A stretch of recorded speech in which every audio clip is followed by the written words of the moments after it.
Buckle up your pant legs, zip up your hats, and metaphor up your chessboards. It's time for Sounds About Light, a podcast about Kingdom Hearts 3. I'm Sam. I'm Drew. If my energy sounds weird today, it's because my mom is here, and I don't know what she's hearing. Maybe she's hearing me making my bed and respecting my siblings. Your mom, like your master of masters, or like, what are you talking about here? That's right. Yeah. Sorry, I need to minimize the wiki because I see Ham from Toy Story described as a member of the Detesters of Woody, so I'm gonna have to close that. Spoilers. Kingdom Hearts Detesters of Woody. He's fairly detestable in most of the first film. I rewatched that movie not too long ago, and yeah, he's not a very good guy. Yeah, he kind of gets there, he's a cop. But mostly by necessity, I would say. Yeah. Yeah. It's great to be here. I was going to say it's great to be back. I mean, we took a week off, but that's not a break. It's great to be here in Kingdom Hearts 3. I'm so excited. Yeah, this game seems fun. I've actually had played, I think, this whole section, and then I stopped playing Kingdom Hearts 3 forever. That's what I did, but then I eventually picked it back up like 2 years later. Yeah. It was on Game Pass, and I'm sure I got distracted by something else. That makes sense. Yeah. Well, we start with... we don't know this place yet, do we? I don't know where this place is, no. Okay. Sometimes I am about to say something, and then I realize we don't know it yet. Because looking at it at first, I was like, oh, wow, this doesn't look like any place we've been. And I was like, is this like all the way back in Master of Master times or something? And I get my answer, no. But at least I don't think so, considering who we see in the scene. Yeah, we start in this, like, massive... It's like an endless ocean going as far as the eye can see, and there's, like... I mean, it's... How do you even describe it? It's like these... Like a cluster of mountains of buildings. Yeah, they're really, really bizarre looking, but it's cool. It's definitely a unique design. It's very Final Fantasy. Yeah, yes. I guess it does just look like a city in Final Fantasy. That's fair. But yeah, they're like these like bright white buildings and windmills all over the place. They've got like cable cars. And I don't know if you caught it, but the camera briefly dips under the water and we see that underneath the city there is a blurry structure of some kind. No, I missed that. Well, we'll get to see that again later. Oh, not man, anytime soon, but eventually. Could this be like early times Radiant Garden, Hollow Bastion? Theory noted. Yeah, because that place had all sorts of fucked up water pipes, so. It sure did. And I'm still waiting to learn what was up with them. Blitzball. Oh, right. Never mind. I'm not waiting. Mm-hmm. We go to what I'm assuming is the sort of central island of buildings. There's a huge tower with an important looking symbol that is like, it's like 7 arrows arranged in a circle pointing away from each other. That looks very important. Yeah. I'm trying to, does it kind of look like, for a second I was thinking it kind of looked like Castle Oblivion, but I guess not really. No, not really. I see what you mean, but not really. Yeah. I don't know what that symbol is. We'll be on the lookout for that symbol if it shows up again, because I actually had not noticed it until I was taking notes. Okay. We then go inside to the big tower, and we see 2 important-looking teenage boys playing an important-looking chess-like game. Yeah, I mean, one of them's clearly young Xehanort. Uh-huh. I mean, oh, you think so? Yeah. Yes. Of course. Theory noted? No, we know this boy. Yeah. Who do you think the other boy is? Well, I know. It's Ericus. That's right. Yen Sid, what? Yeah. No, it's Ericus, I'm pretty sure. It's young Ericus. Yeah. And this is the infamous opening that ProZD made fun of. Have you heard of the ancient Keyblade War? Their master's favorite story. Yeah, the game that they're playing, we're going to be seeing it quite a bit from time to time. It's called Alba and Otter, which means black and white, or I guess that would be white and black, or maybe it wouldn't, I don't remember. Mm-hmm. But it's chess. It's chess, but what if all of the pieces had a little symbol on top that correlated to a different Kingdom Hearts character? Sounds like you could spend hundreds of dollars on a collector's edition of that. At squareenix.com/store. Yeah. Yeah, we do get a few looks at some of these chess pieces, which have symbols of Xemnas's little laser daggers. Mm-hmm. I think we see Marluxia's scythe on one of them, maybe. Right, yeah. Now that's a chess game I want to play. Yeah. One that Zigbar is in it. Yeah, I want the Zigbar piece that I can shoot the other pieces with. That sounds pretty fun. White free shooter to H4. I win. Yeah, so what happens here? So Xehanort is asking Ericus, I mean whoever these kids are. Right. Yeah, have you heard of the ancient Keyblade War? What do you think they were going to do when they summoned Kingdom Hearts? And Ericus is like, "Oh, I don't know." But then Xehanort says something that really throws Ericus off, which is, "Have you heard of the Lost Masters, the ones who started the war, or for whom the war started?" And Ericus says that he hasn't, but it kind of seems like he might be lying because he seems very suspicious of Xehanort knowing this. Yeah. Yeah, he thinks he's lying or knows something, or I don't know. It's interesting. But yeah, Xehanort is like, "Where did you hear about that?"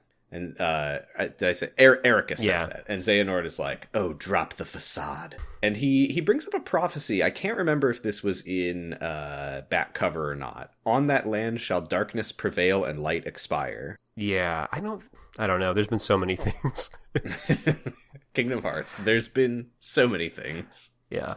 And they look up, and mounted on the wall is the old master's Keyblade, the old no-name.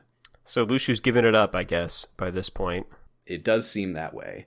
This is interesting, by the way, because Xehanort says, he looks at the Keyblade and says, "The gazing eye shows that the future is already written." So they know about that, apparently. Yeah, they know about the prophecy. The the which big one. Yeah.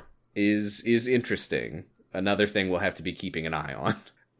But Ericus believes that he can change the prophecy. He thinks that there's more to light than meets the eye, and you might be surprised. And I love when he says you might be surprised. We cut to Xehanort, and he delivers the most evil and ominous, "Oh, I hope so." Also, Ericus transformed when he said there's more to light than meets the eye, and he turned into a big truck. and then Square Enix got sued. Because Disney doesn't own that somehow. Do they? Who owns Transformers? I think Warner Brothers does. Oh. Yeah. Bummer. Yeah, that's okay. We'll see Sora turn into a car in Kingdom Hearts 4 in Cars World. It's fine. When David Zaslav sells Warner Brothers for parts, I'm sure Disney will pick up the scraps. Oh, boy. And we zoom in on the center of the chessboard, and there are two pieces there. A black piece with a goat symbol, and a white piece with a Sora's crown symbol. That means anything. I don't think I know what the goat is. The goat's head is on the no-name Keyblade. Oh, okay. So it is interesting because that kind of suggests that either that piece represents Master Xehanort himself, or it could be the Master of Masters. Or Luciu, I guess. Yeah, I guess anyone who's ever had that Keyblade. Or it could be Tom Brady. Now, you'll have to explain that one. Because he's the GOAT, you see. The greatest of all time. Okay. I hadn't considered that it could be Tom Brady. Does Disney own football? I'm sure Disney could own Tom Brady if they wanted to. He got messed up in like the crypto scams and stuff. He probably could use a new owner. As a man, someone to teach him right from wrong. As a man who's had an owner most of his adult life until recently, he definitely needs one. So then we go into the opening. I have a lot of notes about it that I probably don't need to read. I love this opening so much. Yeah, no, it's good. It's my favorite of any of the games. And Skrillex is here finally. I think the song's pretty good. It does sound like Skrillex, but it's pretty good. Yeah, I really like it. I'm gonna have to restrain myself from talking about literally every single shot in this opening. Sure, yeah. But what I will say is we start with Sora narrating, and these openings are always kind of unmoored from time. We don't know when this is. We can make some guesses eventually, but he's in like a not in the same way as the city from earlier. He's just sort of standing on the water in an endless sea. I mean, maybe it's the same place. I don't actually know. But he narrates the following. They can take your world, they can take your heart, cut you loose from all you know. But if it's your fate, then every step forward will always be a step closer to home. I don't really know what that means. No, me neither. I don't know. I don't know who they is. Just the haters, I guess. Yeah. Yes. The organization. The organization. the Detesters. Source Detesters. We then cut to the chess game, and Xehanort looks up at the sky, and we see the stars reflected in his eyes. And I don't know if you noticed, his eyes are gray. I didn't notice that. He does not have yellow eyes here. Oh. Interesting. Xehanort got Norded at some point? I mean, yeah, I assume he just ate up too much darkness fart gas and that happened to him eventually. I have a theory about what the yellow eyes actually mean, but that's quite far away, unfortunately. Okay. But yeah, we see reflected in his eyes a cluster of purple sparks in the sky, and I actually have no idea what that means. A meteor shower, world falling to darkness? Don't know. Yeah.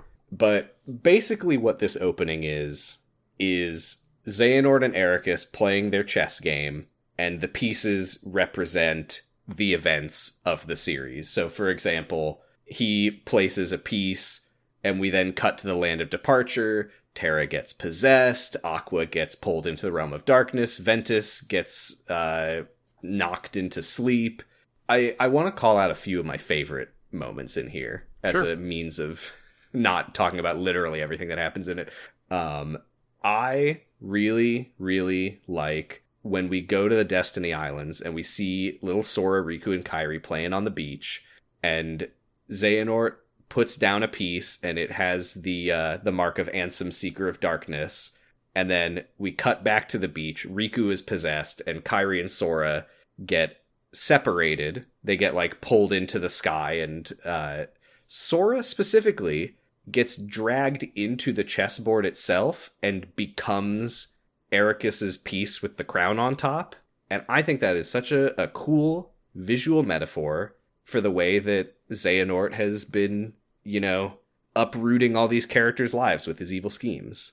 Yeah, and we've talked about how, like, Xehanort unwittingly created Sora, who will be his eventual downfall, most likely. Yeah, so which we get to see in a very literal way of Sora becoming Xehanort's Ericus's chess piece, which I think is very cool. Yeah. Although I think, for me, someone who doesn't know what happens in this game, it's really interesting to me to all of a sudden now have Ericus be placed on equal standing with Xehanort as a chess master. Because if you just watch Birth by Sleep, Ericus doesn't really seem all that informed or like he's doing very much. And he does seem like he is dead. He does seem dead, yes. The ultimate tactic. They never see it coming. But people die a lot and come back in this series, so... That's true. Yeah. It definitely raises a question of, is Ericus actually still playing the game somehow? Or maybe we will find that he has already lost, but this is... It honestly just raises the concept that he was playing the game at all. Because he didn't really seem like he just kind of seemed like a guy that was training people, and that's it. Yeah, I think it's one of those things where I look back on Birth by Sleep and I'm like, clearly when they made that game, they knew that the series was going places and that it was getting bigger and more complex. Mm-hmm.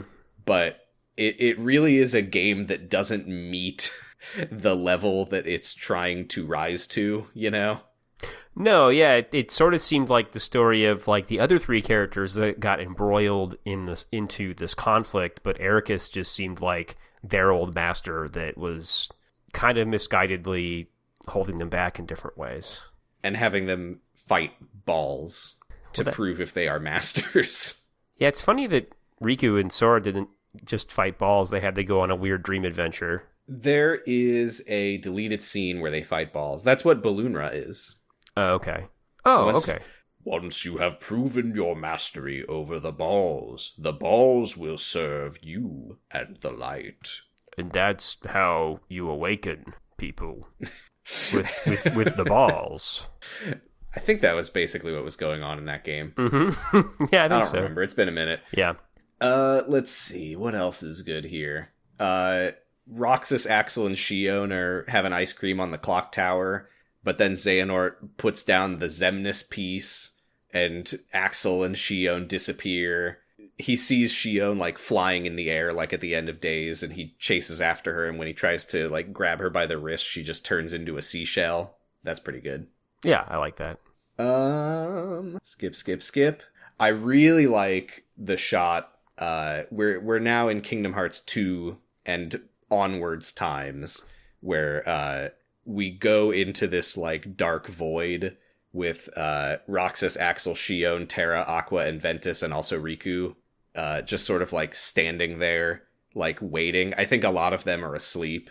Mm-hmm. And then Sora, like, opens the door for them, and Riku starts to walk out into the light. That's a cool shot. That's very cool. Good one. I think my favorite part in the whole thing is it's the end of Kingdom Hearts 2. Sora and Kairi are back on the beach, and they see each other, and they start to run to each other. But then Xehanort puts down another piece, and then, like, all the sky goes black, and it's, like, stormy and scary, and they, like, stop in their tracks, and they're surrounded.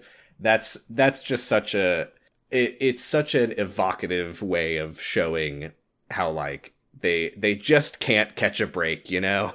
They really can't. Every time they think that they get to finally just chill on the beach together. Yeah. You know, it's funny because we had spent so much time with not just the mainline games, which is a confusing conversation when it comes to Kingdom Hearts anyway. Yeah. Like, Kairi's not very important outside of Kingdom Hearts 1 and 2. Like, you spend a lot of time thinking about her in Kingdom Hearts 1 and 2, and I was just struck by how I haven't really thought about Kairi very much in a minute.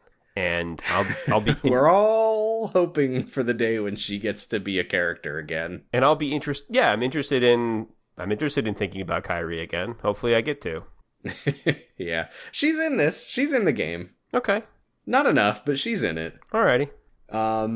Yeah, so the ending of all of this is Sora and Kairi are surrounded by Black Cloak guys, but then they, like, start to attack, but then it's Donald and Goofy and Mickey and Riku, and then they all get stanced up. Yeah. Oh, and there's another shot in here that I really like, which is that Sora, when they're surrounded, he uses his Keyblade to shoot a beam of light into the sky, and the storm clouds start to clear, and this golden light starts shining down on them, presumably Kingdom Hearts. And Xehanort looks up at it, and we get just a little fraction of a second of this, like, satisfied smile forming on his face. Oh, it's good. It's like all of the heroes are here, and they're here to fight Xehanort, and he wins. Yeah. Ugh. And then he looks down at the chessboard, young Xehanort does, and the whole board is empty except Sora's piece, and then we go to Sora standing on the water, like I mentioned before, and there is a very interesting little moment here. As Sora's standing there, Kingdom Hearts is shining down on him, and he looks down into his hand and he opens it up, and he's holding Xehanort's chess piece. Yeah. What do you think that means?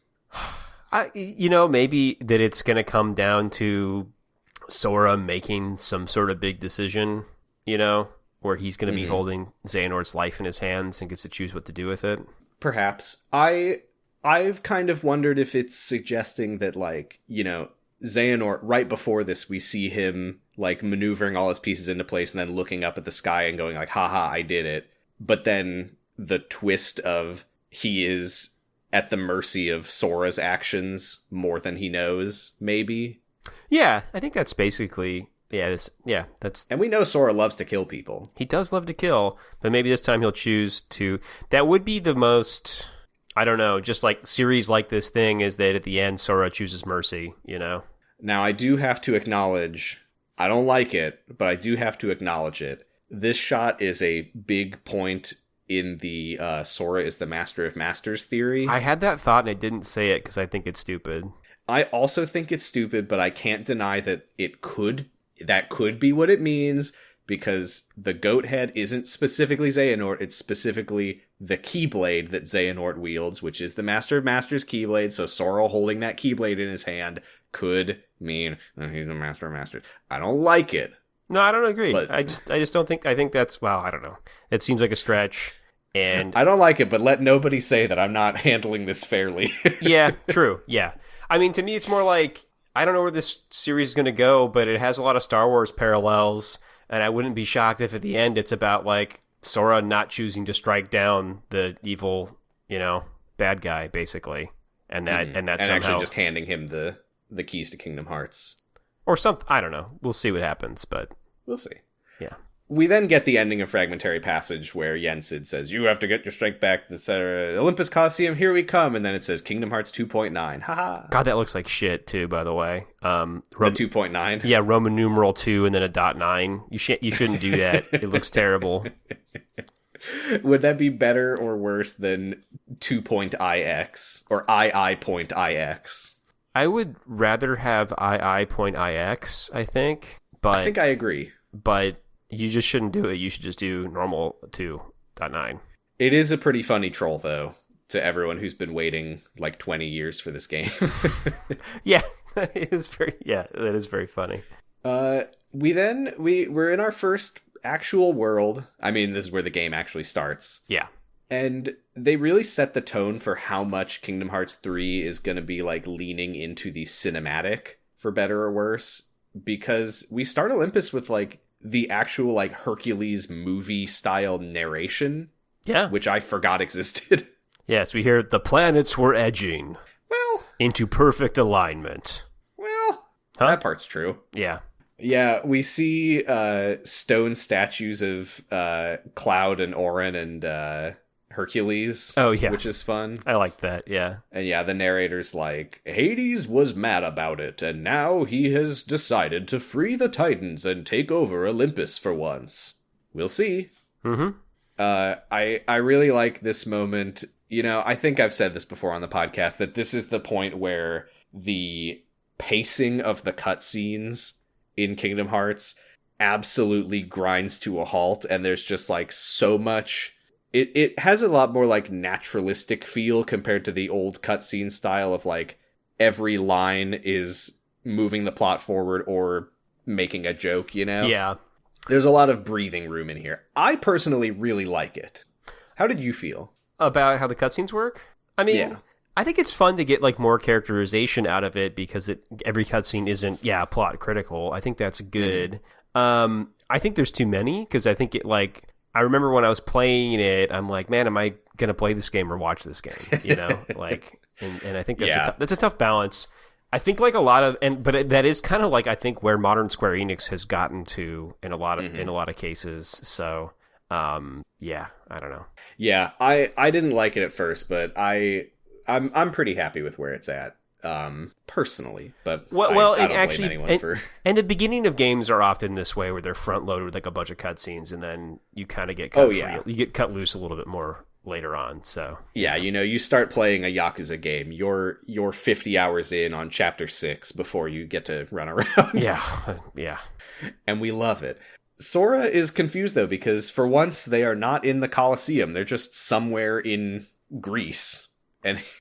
If we talk about every single line of dialogue, this episode's going to be 4 hours long, as they all will be for Kingdom Hearts 3. But yes. I love when they arrive and Sora is like, no fanfare?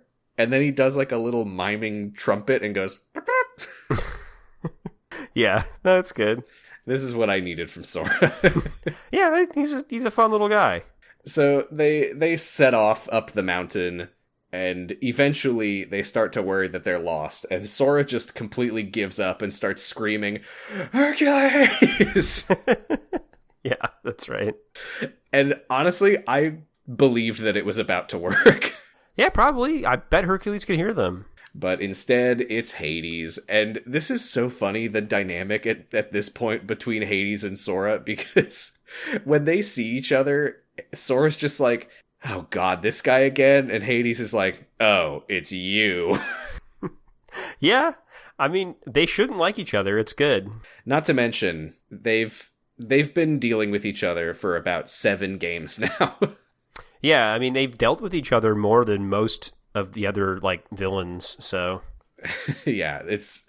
I think literally only Dream Drop Distance is free from Olympus. Yeah, I think that's right. Granted, Sora's not in all of those games, but... Sure. So, yeah, Hades is like, I'm gonna go win the thing, and Sora's like, no, you're not. But then Hades summons the Titans, who Sora has fought before, but not canonically, so this time they're scary, and...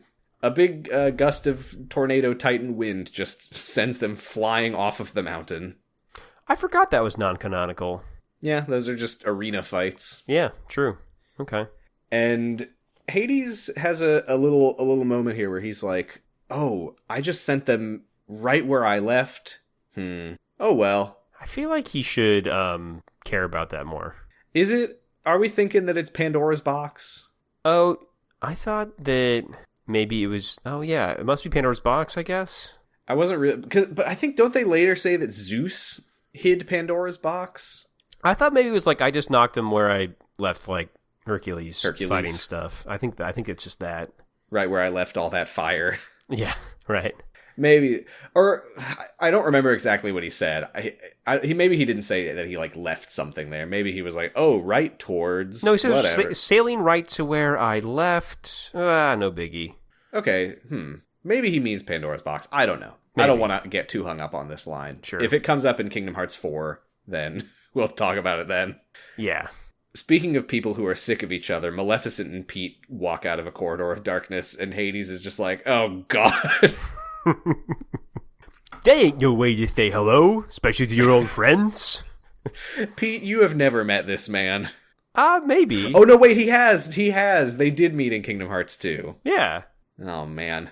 Lucky Hades. Yeah, Pete's the through line of the series. Yeah, and he's the only one who never gets a costume change. That's not true. He has, like, 3 forms. Anyway. I'm tired of his zipper, folks. I've seen enough of this thing. And I want to see it more and more. And I want to see it unzipped. That's right. But yeah, Hades is just like, what have you done for me lately? Like, the Heartless never helped me with anything. Please leave. But Maleficent says, like, we don't care about, we're not here for you. I was just wondering if you've seen a distinctive black box. Now, we only saw a little bit of Maleficent in Unchained Key, I think. Did we see her? I think we also saw a little bit of her in Union Cross, but we did not see her learning about the black box, so we'll have to keep an eye out for that. Did she not learn about the black box from Darkness? Capital D Darkness? I don't believe that it mentioned it. Oh, I thought it... Oh, okay. Yeah, it said something about... Oh, I think maybe it just talked about the Book of Prophecies, huh? Yes. So yeah. That we'll have to be on black box lookout. Okay. We then cut to Hercules, who is in the middle of the on-fire city of Thebes, and he sees Sora, Donald, and Goofy falling out of the sky, so he jumps up heroically to rescue Sora and Goofy, and Donald splatters against a wall, and that's that. Yep, game over. Oh, well. Well, his game is over. Right. Now we need to find a new segment. Yeah, I wish us Goofy doesn't have the same ring to it, so... Wish us Geef. Wish us Geef. Yeah, I don't know. Geef's on Earth. I don't know. Yeah.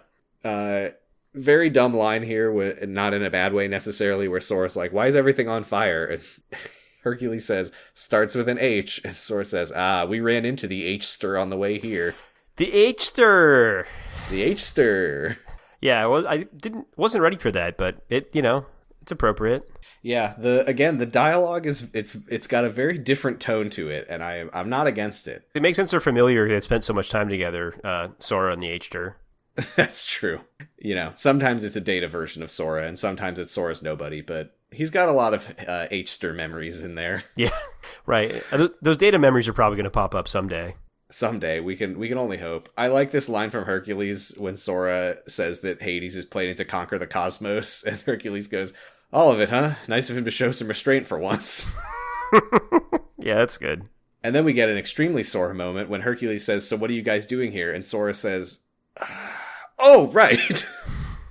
It's okay, Sora. I'm having trouble keeping track, too. Legitimately forgot why they're here. Yeah. You know, he says, I'm weak. I need to get my powers back because we have started a new game and I need to be reset. How did you do it when you were weak? And he says, I don't know. I just knew that I wanted to save Meg with all my heart. This is, of course, calling back to Kingdom Hearts 2 when Hercules was depressed. Yeah. It could be calling back to the movie, but I'm very unclear on whether the movie has happened.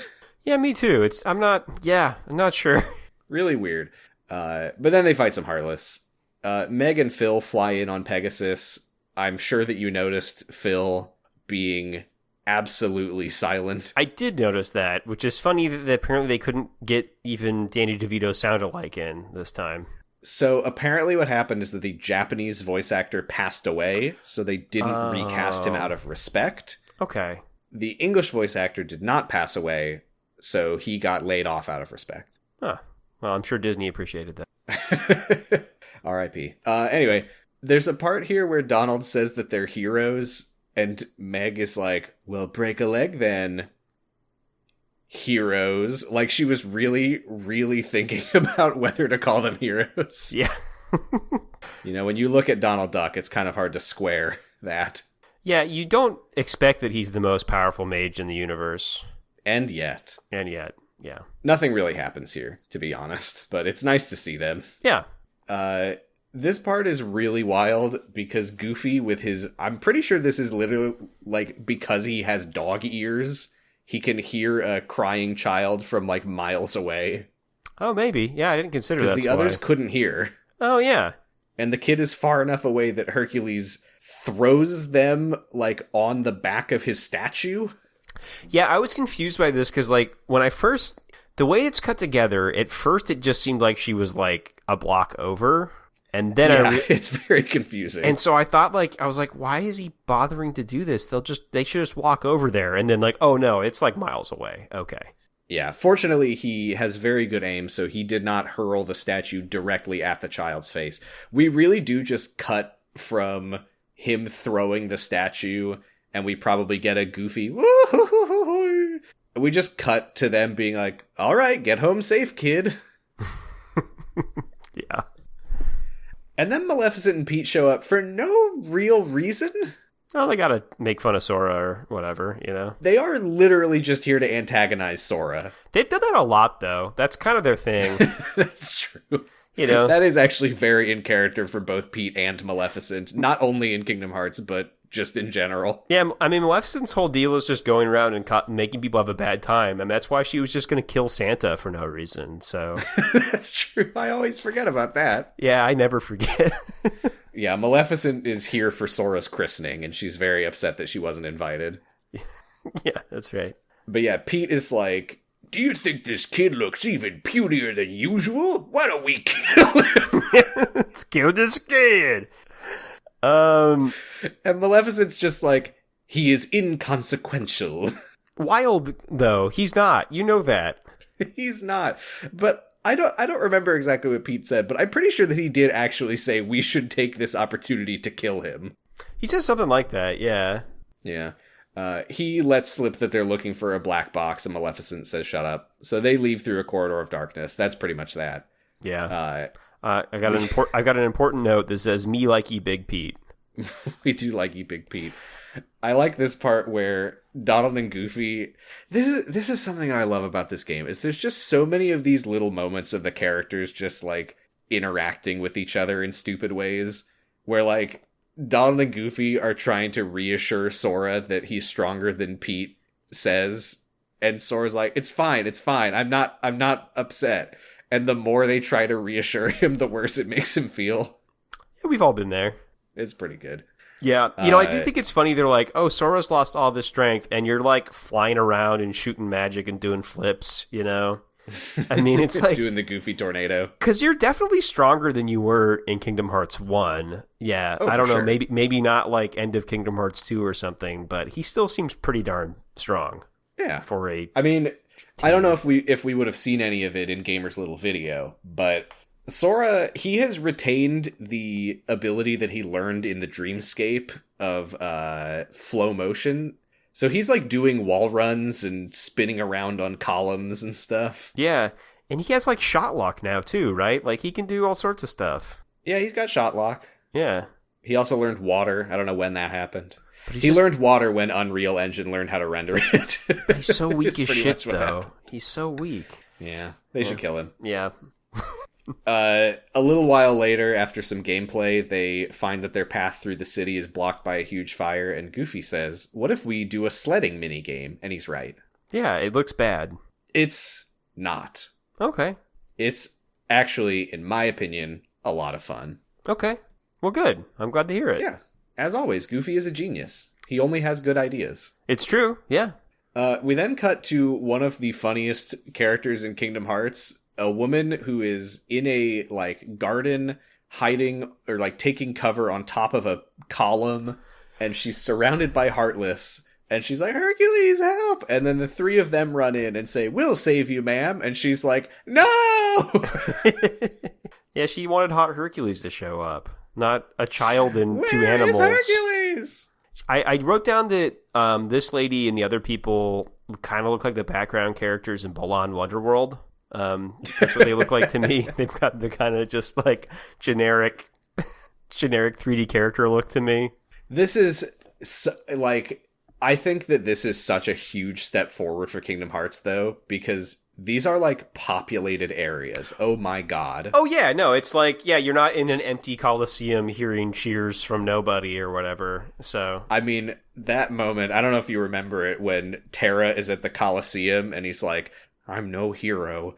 And Zack is like, "You don't get to decide that. They do." And it cuts to the cheering bleachers full of nobody. yeah, no, I remember that. Yeah. Yeah. Now we've got people. They're here. Yeah. Hooray. And yeah, they save her, and for no reason this lady is like, "Thank you. Keep training and one day you'll be strong like Hercules." I think that makes sense because Hercules, no one's as strong as Hercules to these people, so. Sure. It's a very backhanded compliment and thanks. Oh, sure. But there's a great Donald moment here when Sora's like, "Keep training. Is it that obvious?" And Donald just says, "For you." I'm the most powerful mage in the universe. This is Donald's game. He has all the breathing room in the world in these cutscenes to be mean to Sora. They eventually catch up with Hercules. There's a collapsing building. He's trying to hold the roof up, and there's like a family of 4 trapped inside. They fight Heartless. This is where we get to first see the Kingdom Hearts 3 form changes. It's kind of like the Birth by Sleep command styles, if you remember those. Yeah. Where you like fill up a gauge by attacking and then you unlock a new set of attacks. We don't get to see it yet because Sora still just got the Kingdom Key here, but it comes with Keyblade transformations. Ooh, that's fun. Do you remember, I think that we watched at the time the footage of the battle with Lingering Will, Terra's armor. Yeah. And the Keyblade is turning into a giant rocket launcher. Yeah, and a whip and stuff. Yes, you can do that in this game. Oh, cool. Yeah, it's pretty cool. Anyway, they get everyone out safely. Hercules doesn't die, which is pretty cool. That's good. Yeah. There's a moment here that I love so much because Hercules is like, well, that's what these are for, and he flexes his muscles. And Donald and Goofy imitate him. And then what happens next is that Zigbar appears, sarcastically clapping for them, and we cut to Donald and Goofy, who are still flexing and are like, "Get out of here! You're ruining our moment!" Yeah. But you know me, I'm excited to see Zigbar. Always excited to see Zigbar. We did post our list of our top 10 characters who we're excited to see when they show up. Yeah, he's very high on the list for both of us. Yeah. As is Pete. Very, very rare and correct opinion on our part there. Mm-hmm. We gotta talk about that eventually. I think that's so weird that people don't like Pete in these games. Yeah, I don't know. I don't know what it is. I mean, I don't think that I liked Pete until we did this podcast. But I don't understand that. I just don't get it. Like okay, I guess let's do it now. There's nothing better to me than a villain that is like having a great time being a villain, and that's what Pete's doing all the time, and it's awesome. Yeah, I think the issue for a lot of people, my past self included, is that you're waiting for the organization to show up and for Xehanort to show up and all that. And whenever Pete and Maleficent are around, they're kind of doing nothing for the story. I guess so. I don't know. I mean, I feel like they're just slow about it, but everybody's slow about doing stuff in this series, so... They are very slow about... Here's the thing. I think that we will see some important plot stuff out of them probably in Kingdom Hearts 4. Because, yeah, Maleficent is, like, looking for the Book of Prophecies and stuff. Like, there's no way that that's not going to amount to anything. Well, in a lot of ways, Maleficent was, like, the main villain of the first game, too, you know? I mean... Yeah. And, like... Yeah, I don't know. I guess I can kind of get it, but I also...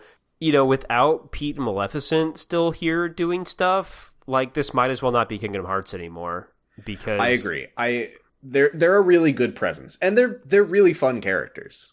Yeah, I think that's it. And I get that, like, a lot of people eventually by this point in the series they're not there for the fun anymore. You know, they're here for the big crazy story. But, like, again, I just think that just play Final Fantasy then, you know, like the special flavor of these games is like the weird Disney stuff. So, I don't know. Yeah. And I for me, I'm happy to see them whenever they're on screen. And I think that what people should channel their energy into, instead of, oh God, not these two, I think that what they should be thinking is, I want to see more of these two. I want to see them getting into it. Yeah, I agree they should be doing more stuff. Like, they should have maybe found the Book of Prophecies by now or the Black Box by now, and that would be better. Yeah, there's been a lot of games in a row where it's kind of like, what's Maleficent up to? And I think we will be getting a payoff in Kingdom Hearts 4, personally. You'd have to, I think. Yeah, I mean, the unfortunate thing is, that does mean, and I am saying this up top, we will not get that payoff in this game. Oh, I'm aware of that, yeah. But anyway, Xigbar is here. He says a classic Xigbar-type line, where he says, "Does having a heart of light come with an extremely good insurance policy?" And Sora says, "Just say what you mean." And Xigbar goes, "Oh, but I did." Yeah! No, you didn't. Yeah, speaking of people that love how evil they are, Xigbar. Xigbar's the best. He says that no good will ever come of putting other people before yourself. And Hercules says, "That's not true. I saved Meg by putting my life on the line." And Xigbar's like, "Yeah, but you're a demigod." Which is a great point. It's a pretty fair point. Yeah. He says that he has no respect for someone who, quote-unquote, bravely jumps into danger when it might put other people at risk when they need to be bailed out. And then he just says, "You can spare me the usual party line. Yes, of course hearts are powerful when they're connected." Don't bother telling me that. Yeah. Yeah. He says something odd, though, which is, if you put too much of that power in one place, some of those hearts might end up breaking. And after he leaves, Sora is very worried about what he meant by that. Yeah, is that about all the people that are in Sora's heart that he doesn't really know about? I don't really know what he meant by that. Well, I guess we'll see. It was funny, Xigbar also showed up. He's on the tour of people showing up just to dunk on Sora and leave. That's true. I mean, that's incredibly typical for Xigbar as well. Yeah, totally. That's mostly what he does. Nothing any old about me. But yeah, he just tells Sora, like, keep doing what you're doing. It'll work out great for us. And Sora's like, I won't listen to you. And Xigbar's like, yes, you will. You have no choice. He says something very ominous, which is like, you'll see what destiny has in store for you once this is all over. In fact, your reward might be right around the corner. You're so close. And then he leaves. He's so good. Love this guy. Goofy hates him, though. Yeah. Because Goofy yells, "No organization! No organization! Get out of here!" Which makes sense, because he's a Disney character, and they do hate when people organize. Well, more stuff happens. Meg, Phil, and Pegasus return to say that everyone's safe. Phil says his iconic line. Oh, I love that one. Yeah, it's a good one. One word. And then they're like, Huh? Oh. 0. Anyway, they look up at Mount Olympus and there's scary black clouds. So Hercules and the others all set off to fight Hades. But Hercules starts to get really worried. So he flies off on Pegasus and he says, I got to go check on my family. And they're like, what? Family? And he says, yeah, my dad's king of the gods. And I swear they already went over this. I thought they knew that too, but I guess maybe they don't. Because they only ever see him in the Coliseum, and I guess maybe they just think he's a guy who's really good at fighting in a Coliseum. I was so sure that there was a line in Kingdom Hearts 2 where Sora said, Herc, you're a god? Was that like Terra or maybe like Ventus or something? I think it was Hercules, Sora in Kingdom Hearts 2 when he said that he was like, I can get the Olympus stone. My family use it when they visit Hades in the underworld or something. Oh, Sora forgot. I swear this already happened. Maybe Sora got hit on the head. He has been hit on the head multiple times since then. When Xehanort sapped away his strength in the abyss of darkness, he also sapped away just a little bit of his memories. I mean, Sora's constantly hit with like lasers and magic and stuff. It can't be good. It's got to be giving you concussions. He's getting digitized, de-digitized, re-digitized, re-de-digitized. Yeah, he should really talk to Tom Brady about how to deal with that. I'm going to keep on talking about Tom Brady because I know our audience loves football. Yeah, this is the world's foremost, but not only football and then also Kingdom Hearts podcast. Yeah. I don't want to be a sports ball type guy, but I really don't know shit about football, so I can't really contribute anything to this other than Tom Brady is a crypto weirdo. He is. It's the only thing that I really know about him. And a weirdo. That's good. That's what you want. That's right. So Sora and the others, minus Hercules, continue up the mountain. They fight the Rock Titan. Now, what did you think of the way that they fight the Rock Titan? What do you mean with the train? Yeah. Yeah, I played this, so I think it's... I don't know. I don't know how I feel about it, honestly, because it my memory of playing it is like, it's kind of fun to do, but it's just so entirely weird. For anyone who doesn't know, this is the first time that we are going to talk about, and maybe the last, because they are incredibly plot irrelevant, attractions, they are called, and they are... basically what happened, we can assume, is that Square Enix received a memo from Disney that said, hey, advertise Disney parks. So they had to put rides in these games. Yeah, and so this is like the train ride that's at Disneyland. It's a Big Thunder Mountain Railroad, basically. Yeah, and I know that this is going to continue throughout the game. You get like Pirates of the Caribbean, I assume, at some point. Stuff like that. There's a let me see if I can remember all of them, because I think you unlock them all pretty much at the start. You don't like get new ones as you go. Mm-hmm. I mean, they're so weird because they are free to use. You just have to, I think the way that it works is that sometimes an enemy will have like a little green icon around them and you hit them and then you unlock the attraction and you can use. No MP cost, nothing like that. You're invulnerable while using, I'm pretty sure, almost all of them. It's just a free bunch of damage with a little mini game attached that is a Disney Parks ride composed of little glittery lights that absolutely destroys the bitrate on any stream or YouTube video you're watching. Yeah, true. It looks really horrible in recorded footage.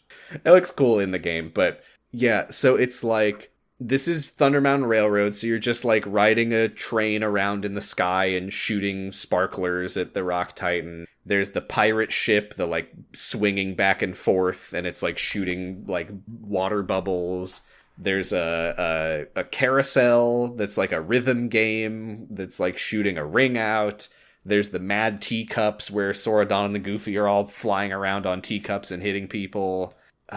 I think the other two are there's like a Splash Mountain one where you're like bouncing around and leaving a trail of water that does damage, and the other one is the Buzz Lightyear like blaster shooting game ride. Right, yeah. Where you go into first person shooter mode and you shoot lasers at the Heartless. Yeah, I think ultimately, like, I'm mostly neutral on it. I think the only thing that's kind of a bummer about it is that like normally like Sora gets powers by like forging connections with people or like worlds or something, And it's weird because these don't... A couple of them represent people he knows, and those would make sense for him to have, but the ones that don't are, I don't know. You know, because, like, I'm assuming this kind of replaces, like, summons, right? This is, like, replacing, like... There are summons in this. Okay, so if you still have summons... These are just a bonus thing. Yeah. I think part of what I don't like about it is that they're like, too good, and there's no reason not to use them, but I just hate using them. Because I'm like, I didn't earn this damage that I'm doing. I didn't earn this invulnerability. You just gave it to me. So I never use them. Yeah, like, I feel like you should just have to, like, fill up a bar and, like, by, like... Yeah, like, at least if you were, like, gathering orbs or something, and then it's, like, attraction ready or something like that. Yeah, or, like, you have to, like, damage the boss in a specific way to put him, like, in a weakened state, and then you get to, like, use the attraction as a finisher or something. I don't know. Yeah, there's even abilities you can unlock that makes the attractions last longer. Wahoo! Yeah, and on top of that, I just don't like stuff in these games that is pure gameplay mechanics and has no, like, grounding in the world. Yeah. Like, there will be cutscenes where Sora and friends will acknowledge the characters that they've used as summons. You know, like, they meet Mushu, and they're like, oh, it's Mushu, who we had as a summon. But I don't think there will ever be a time where Goofy's like, remember when you summoned that train? Right. Yeah, because I think that's totally it. Because, like, it's fine. I understand sometimes some of the stuff we're doing in this is basically just Disney, you know, action figures and advertisements, and that's part of the game. But they've done a lot of work to make the other ones, like, part of the lore, and the fact that they didn't for this is weird. Yeah, not a fan. I mean, they're at least they're kind of fun. And I think I said this is the only time, but I think there's one other moment where there is a, like, story moment where you do the train one, and it's like a cool action set piece. Well, yeah, that was my memory of playing this part, is it looked cool and it was, like, new and interesting at this point. Yeah, and you're, like, riding the train in the sky around the edge of the mountain, and, like, you're kind of looping around the Rock Titan and stuff. It looks cool, it's exciting, but it's also kind of stupid. Yeah. The other good thing about this, though, when you fight the Rock Titan, is that a lot of what you're doing is literally running up a vertical wall on the side of the mountain, which is just a thing that Sora can do now. Right, yeah. So he's lost all of his strength, though. Weak as a baby. He's stronger than ever, and he's weaker than ever. Yeah. I love this moment, and maybe you will remember it from playing. It's after you beat the Rock Titan, you're at the top of this mountain, it's, like, raining really hard, like, thunder and lightning, and you go into this cave, and you're going through this dark tunnel, and you see a bunch of rocks, like, clustered together in a wall, and you smash them with your Keyblade, and light pours through the tunnel, and you're just in the realm of the gods. Yeah. It's a really, really cool little visual moment. Yeah, it looks good. And this is a rare actual fourth wall break, as the Coliseum music from Kingdom Hearts 1 starts playing, and Donald is like, oh, is that the fanfare you meant? Yeah, maybe there's actual music playing. Who knows? Crackpot Corner. Incoming. Sora gets a new ability. I can't remember if we saw this in Gamer's little video. It's called air stepping. You, like, target something in shot lock mode, and Sora can just, like, go flying at it. Oh, fun. So that's how they get up to the peak, and the Lava and Ice Titan are trapping Zeus in rocks when Hercules arrives, and they let the rest of the gods go. The Tornado Titan is also here contributing nothing, and everyone is here and they fight the Titans, and that's that. Yeah, I think this is all a good example of a good Kingdom Hearts world where Sora's actions have an impact on what's happening. Yes. I think that Kingdom Hearts 3 achieves a miracle at the very beginning of the game by making me enjoy Olympus. Well, you're not. I love this world. I think it's great. You're not stuck in the Coliseum. You're, like, running around doing stuff. Like you said, you see like people, and you get a sense for the world. Maybe, it's cool. There's a variety of environments. You're in the city. You're in the mountains with, like, the the green grass and the rocky hills, and then you're in that like thunderstormy area, and you're going through the tunnels, and then you're in Olympus. There's a lot of stuff going on here. It's really cool. Yeah. And something that I think is really well done about Kingdom Hearts 3 is if you go back to worlds later, sometimes they will actually change in response to the story. Like, you can go back to Thebes later in the game, and they're, like, fixing it, and it's not on fire anymore. That's great. Yeah. It's like Even the Elder Scrolls 4 didn't do that in KHUX. I mean, that game's, like, what, 15 years older than Kingdom Hearts 3? But yeah, I hear what Yeah, you're but I'm saying. still mad that they didn't do that. Fair enough. It's just on fire forever. It's stupid. Anyway. Hey, no, That's the least of Bethesda's crimes in the past couple decades. Yeah, that game was kind of good, actually, unlike I know. other stuff. Oh, God. Yeah.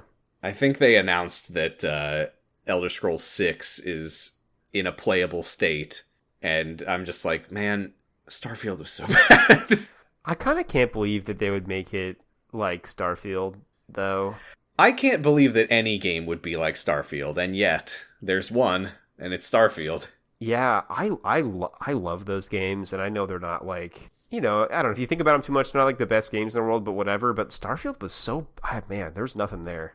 Yeah, I mean, I was prepared because I'm the same way. Like, I put so many hours into Fallout 4 and Skyrim, and those games are not like good, but you can have so much fun in those games. Yeah. And I tried to have fun in Starfield, and I failed.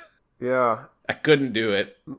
Yeah, you know, I mean, more is not always more. That's the main thing I would say about Starfield. Anyway, that's not what we're here to talk about. No. If I think about Starfield for too long, I'll talk about it for 3 hours. Yeah. Which is more than I played it. That's probably exactly how much I played Starfield, yeah. No, I can't do it. Okay. Yeah. Hercules frees Zeus, and he starts throwing lightning bolts every which way. The Titans start retreating with their tail between their legs, and then Hercules is like, this. I feel like this is probably from the movie, but I don't remember because I haven't seen it in so long. But Hercules just grabs the Tornado Titan and uses it like a lasso to suck the other Titans up, and then throws them into space, and they all explode. Yeah, that's in the movie. Okay, it's great to see it here. But the best fate here is Hades, because he starts raging in the classic Hades way, and he's like, I'm going to kill you. That's it. I'm done. I'm going to kill you for real. And Hercules is like, no, you're not, and he sucker punches him. Yeah. This game was a reminder that it's like, man, I know James Woods, the man, is terrible, but he's really good at doing this voice. He is, unfortunately, he's really good as this character. Yeah. Yeah. So this is the moment where I was like, did the movie not happen? Because they are on their way out, and they ask Hercules, like, oh, are you sure about leaving Olympus? And he's like, yeah, because staying here would mean saying goodbye to the person who's most important to me. And Meg is standing there at the bottom of the stairs, like, looking anxious, like, is he gonna stay in Olympus? Is he gonna come back to Thebes with me or whatever? And then he starts to go down the stairs, and he says, I finally know where I belong. Which is like, that's the thing that he says at the end of his character arc in the film. Well, this is the end of his character. This is the end of the character arc in the film. We just watched the end of the movie. It is, but I guess I just assumed all this time that the movie had already transpired, you know? Oh no, I always assumed you were midstream, because he wouldn't be screwing around in the Coliseum if it was after the movie had happened. Oh, I guess maybe if I had seen the movie in the past 500 years, maybe I would have remembered. Yeah, because like when he jumped into like the Well of Souls and stuff too, that's a toward the end part of the movie. So yeah. See, yeah, that's the main thing that I remember. I guess because in Birth by Sleep we see skinny young Hercules. Yeah. And then in Kingdom Hearts 1 and 2, he's at the Coliseum, and then 2 at the end, yeah, he jumps into the Styx or whatever and saves Meg. And I guess I always just assumed that those were like callbacks to stuff that he had already done at this point. No, I think like we've just been kind of catching up. Like, you know, we had some weird Kingdom Hearts time fuckery where time slowed down, I guess, for a bit, and now we just checked in with Hercules at the end of the movie. Yeah, that's so weird. They took 3 games to, I mean, I guess 4 if you include Birth by Sleep, to actually, like, tell the story of Hercules. Huh. Yeah. Weird. Yeah. Fair enough. All right. But yeah, Hercules finishes his character arc and goes and hugs Meg. And then he just remembers why Sora is here, and he's like, oh, can I help you? And Sora's like, you already have. I have to find my strength on my own. I'll get so buff that next time you see me, I'll beat you up. And that's the end of Olympus. Well, there's one last bit. Yeah. As Pete digs around in the garden from earlier looking for what Maleficent thinks is a box containing the Book of Prophecies. Now, this is interesting because we don't know what's in the black box. And we don't know where Maleficent has heard of the black box, but we know that she has heard of the Book of Prophecies, and she seems to be very certain that the Book of Prophecies is in the box. Maybe. It would make sense. I don't know. Well, I don't know if she's right, but it would be a good assumption. Oh, yeah.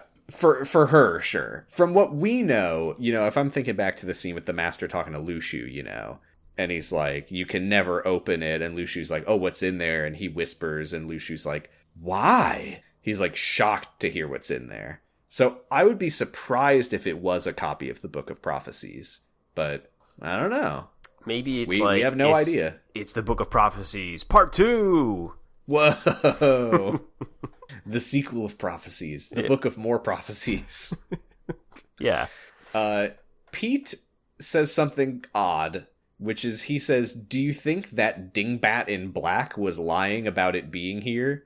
Does he? I don't think that he means Hades. No, I think he means, like, somebody in a dark coat, like a Lushu or a Xehanort or something. Yeah, but whoever he's talking about, they do dig up Pandora's box, and I love this moment when he pulls it out and he's like, all right. And Maleficent just takes one look at it and says, leave it. And Pete's been, like, digging through the ground with his bare hands, and he's like, oh, my back. And yeah, he just chucks Pandora's box aside. Feels like what happens? It feels like she could have used it. Wait, what? Then what happens? This is after I watched this last week, and I don't have notes anymore because I was watching it at my lunch break at work. Oh, okay. We cut to Zigbar watching them from above as they leave. That's right. Okay. He might have been. Do you remember what he says? No. He says, "May your heart." Oh yeah, that's right. And it cuts off. And then it just smash cuts to black. That's right. Huh. Weird. It's weird. Zigbar always used to say that when we went on our missions. Zigbar said it first. His classic catchphrase. Well, he might have said, may your heart pee-pee poo-poo, for all we know, after that, so... Your heart not being your guiding key? As if. Yeah, that's it. That's better than what I said. We then go to the scene that made me stop playing this game originally because I was so confused. Right.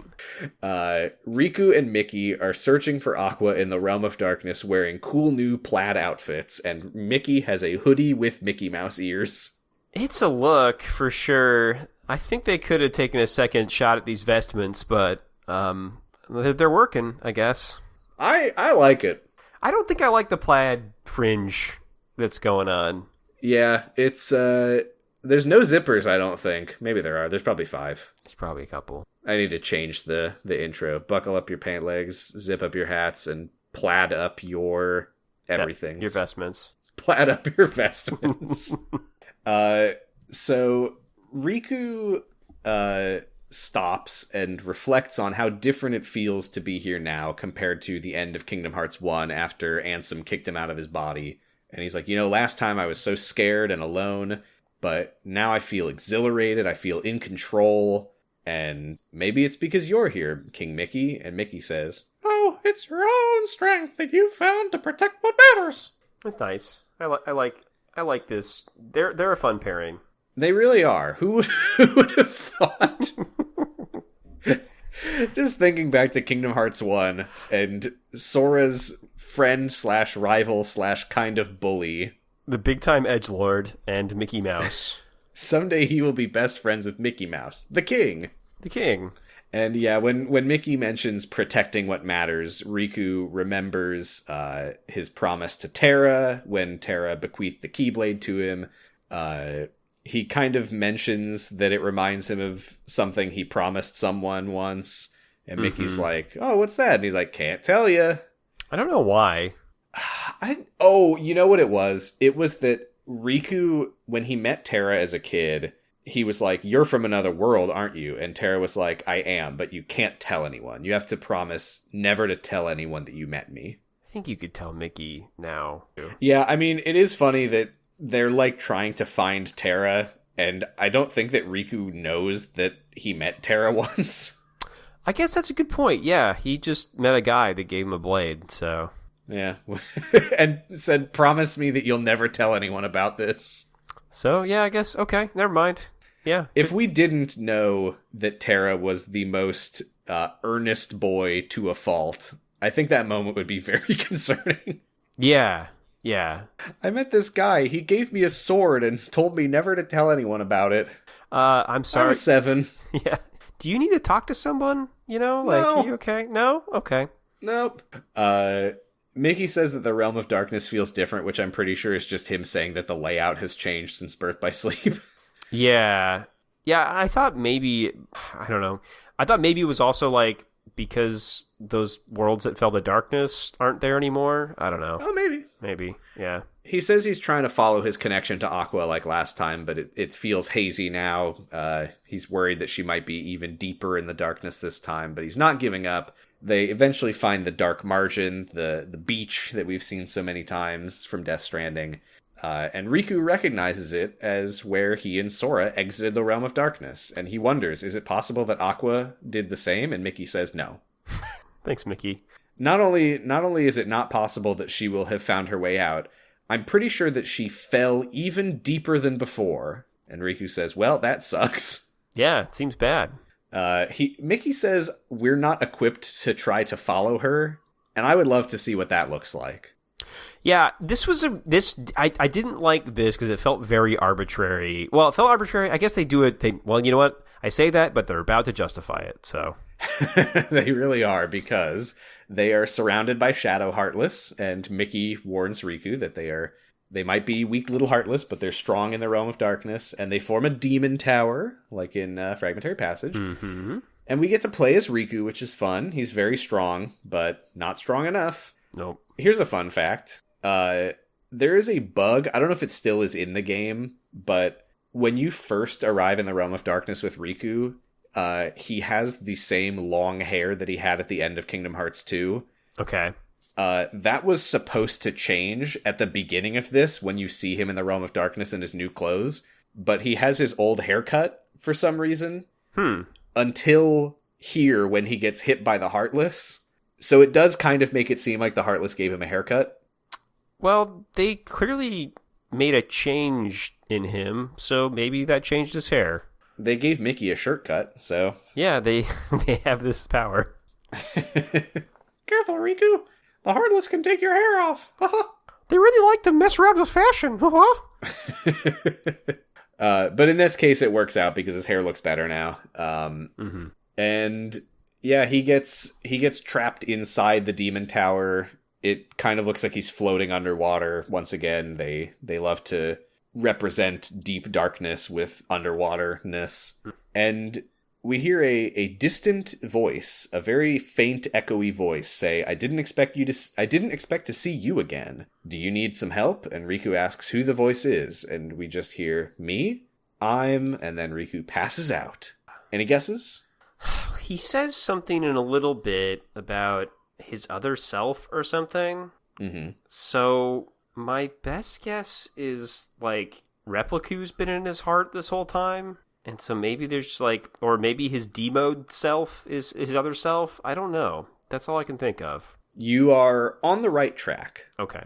But you're not exactly right. But I hope it's not Ansem in his heart, because that seems like it would be bad. Ansem is... I think that he might have finally dealt with him for good in Dream Drop Distance. I think there was a thing about that. Unless... Oh, boy. So Mickey wakes up, or Mickey wakes Riku up and says, I kept fighting them. Eventually they spit you out and disappeared.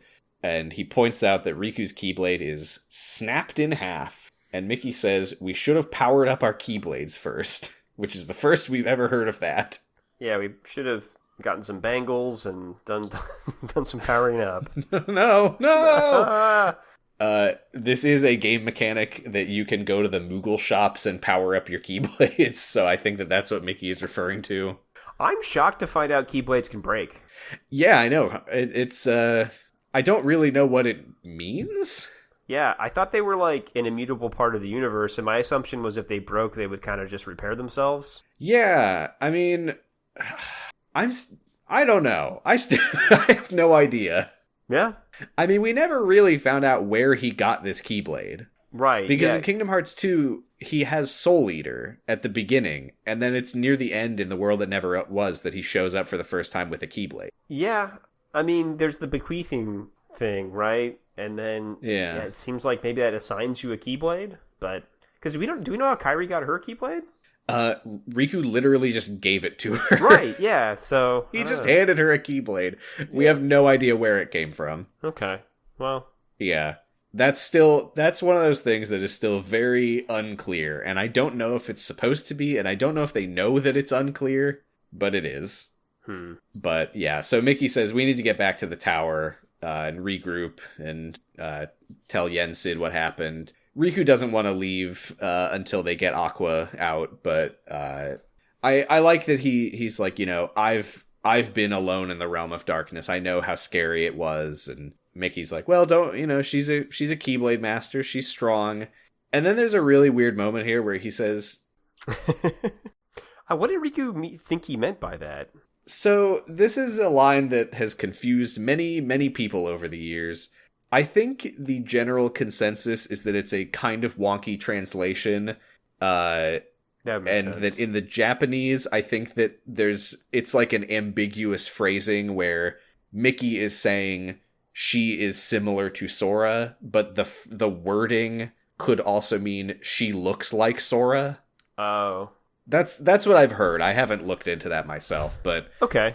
All right. But yeah, I think the best we can make sense of it as we see it is that Riku is thinking, "Oh God, she's an idiot." Yeah, that was what I thought. Yeah, it's an odd moment, but it's kind of funny. And Riku decides that he will believe in Aqua, and he plants his Keyblade into the sand and says, I'm going to leave it here for the other me. And that's where we're stopping for this week. The other me. Replica. Perhaps. Oh, man, I love this game. Yeah, this has been cool. I wanted to go back. I don't think I said it at the beginning, but when Xehanort talks about the Lost Masters, I realized I'm not exactly sure who he means. I feel like he could mean the Dandelions, or it could be even, I guess, like Master of Masters, or like Apprentice. It's hard to say. I guess I'll probably find out. Yeah, I don't know who. I don't know if it's ever been specifically said who the Lost Masters refers to. In my mind, it's the Foretellers. Yeah, Foretellers, and maybe also Lushu and the Master. I don't know. Yeah, because I mean, like, I don't know I don't know what's going to happen with the Dandelions yet.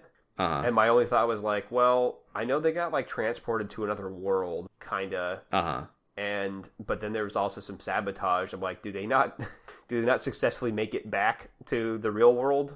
And so there's some of them that are still lost. I don't know yet, because I don't know what happens. We will find out their fate after Kingdom Hearts 3. Right, yeah. So I don't know what happened to them, so maybe that'll help me figure this out. Yeah, I've got the game all divided up into segments for us. I think we're going to have 12 episodes total. Oh, wow. Next time, I don't think we will have a Disney World next time, but I think we're going to be going to Twilight Town. Cool. I like Twilight Town. Good times. Shall we dive to the wiki? Yeah. Oh, and let me see if we have any questions, because I forgot to ask for them or check for them.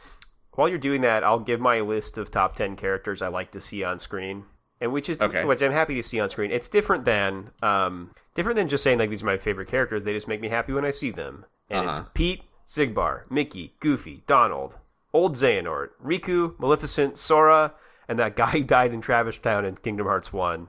Love that guy. Or Tron, I guess. To have an actual character. Yeah. Mine... She's like and Sora. This also had the rule of no looking characters like Sora. Right. This is all off the dome. Yeah, because if I thought about who I actually like the most, it would be a different list. I mean, I think that's why Tron ended up being a sub-note of number 10. Exactly, yeah.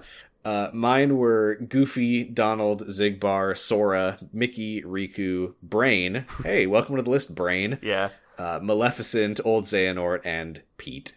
Yeah, similar lists. I love Goofy. I don't know if I've made that clear. I love Goofy so much in these games. He's great. I mean, he's number 4 on my list, so... He has been the best friend of Sora. Riku tried to kill him, and Goofy said, "Nuh-uh." And then Donald, moments later, said, "Yeah, all right." He's also responsible for the greatest scene in Kingdom Hearts, which is where you think he's dead for a little bit. I get bonked on the head all the time.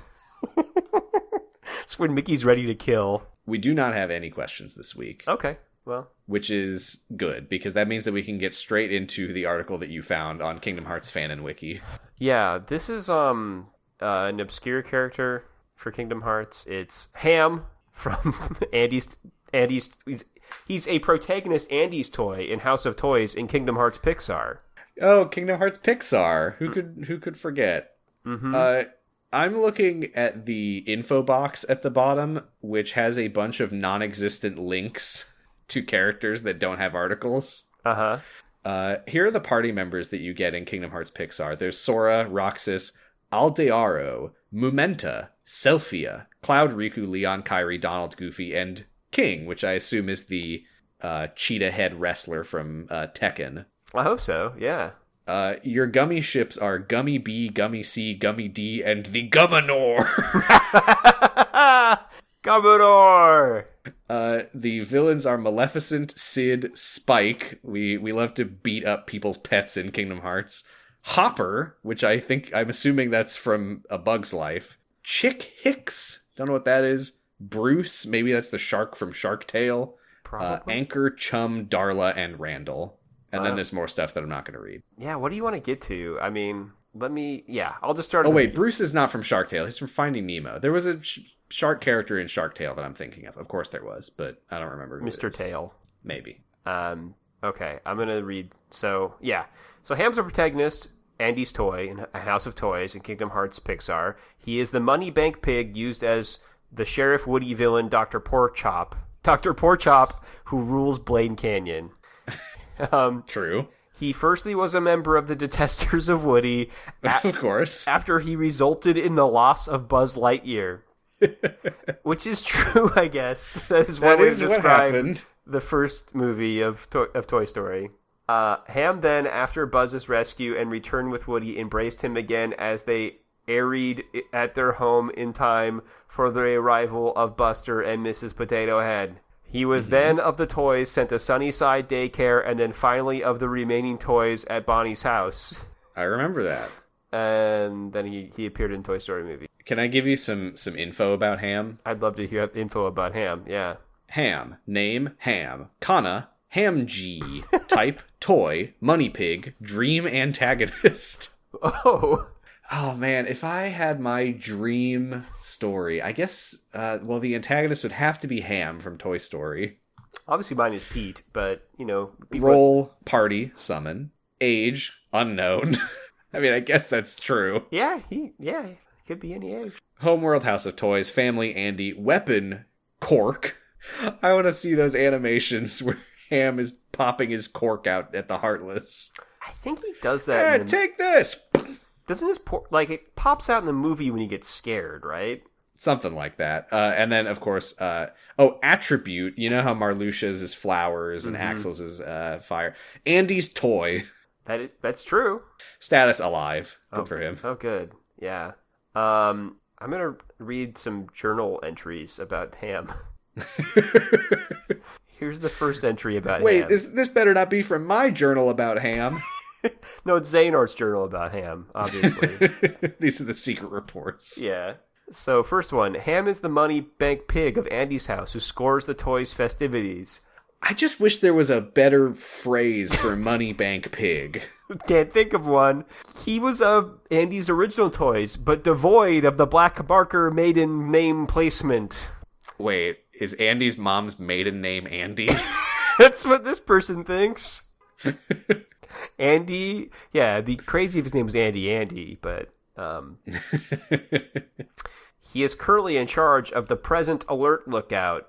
True. He was no ham sandwich in Toy Story 1995, it says in this journal entry. Every journal entry ends with that. Oh, he does. Why? I think that might be actually in the style of the journals in the games, is I think that they will be like, Tigger first bounced onto the screen in a very blustery day, or something like that. That's okay, yeah. Okay, I don't know. I shouldn't read all of these, because this episode's already long, but, Well, can you at least read the first sentence of the second entry? Sure. Ham became of the Destined Toys after believing Woody to have forced Buzz Lightyear to be lost on purpose along with Sora, Donald, and Goofy. So I guess Woody knocked them all out the window. Yeah. One of the Destined Toys. Oh, this is just a desk toy. I think I can skip that. I saw another really good phrasing. I gotta find it. Oh, can you read Ham's personality? Personality. Ham is a smart-cracking, low-energied toy with little toleration for people against him. He possesses incredible intelligence and memory, which assigns many of the lookout duties of Andy's house. Ham has a strong fear of the heartless, believing because of his past mistakes they will claim it. He feels a good sense of proportion and accompanied the rescue team, for he wasn't the only one. I don't know what that's supposed to say. We accompanied them. Ham appears as rotund, large pink pig with two central body parts. His head is perfectly circular. His head is perfectly circular, as his large second part body.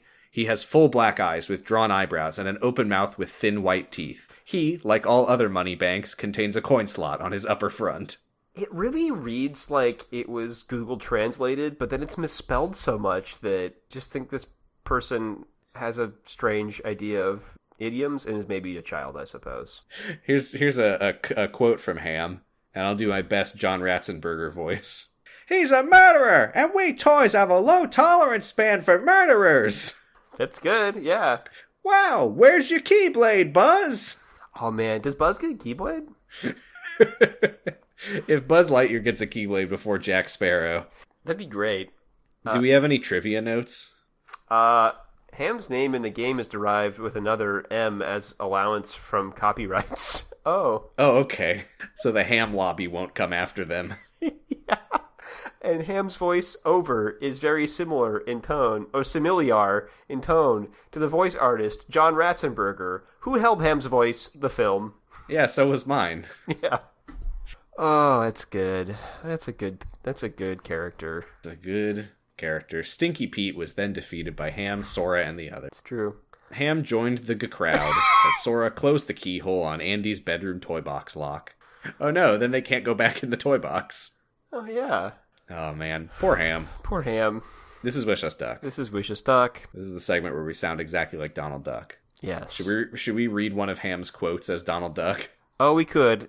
Yes, we should. How about, oh, screw your potato on? I was so hoping you wouldn't say that one, but you did, and now we have to. Which one do you want? Any of them except for that, but here we go. Okay. Let me do my best. I think I could do better than that. That's pretty good. Yeah. I'm closing my window, coming back. Okay.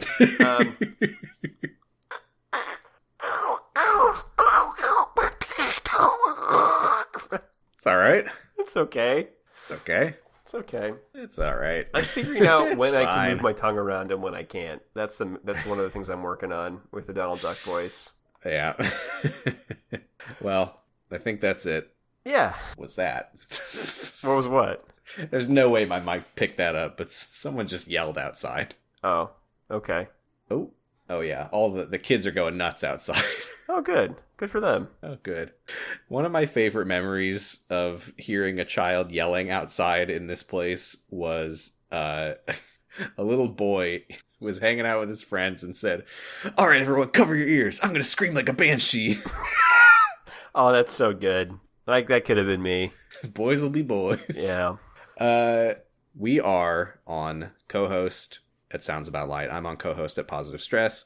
You can listen to my other podcast, Dr. Huh? Where we are going to be watching another Christopher Eccleston episode. We're going to be watching The End of the Universe or something it's called. There's a skin lady in it. Yeah. Do you remember the skin lady? I've seen that episode. That's a fun if I remember right. Everyone remembers the skin lady. Yeah, she's very memorable. Yeah, that's it. Yeah. I don't know. I was on some F Plus extra credit episodes. Nothing new since last time. Go listen to it. It's good.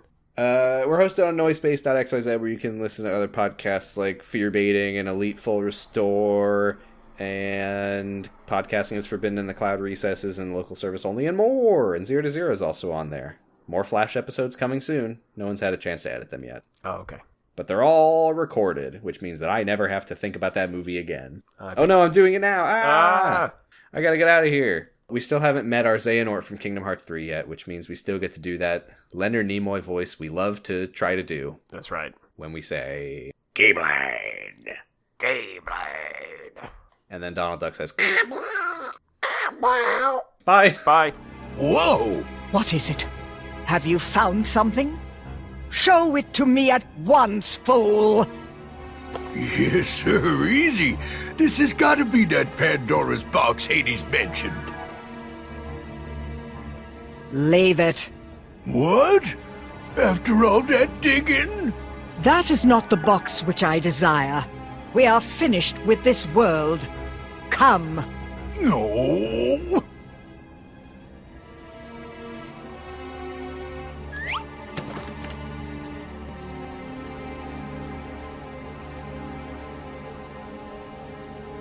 May your heart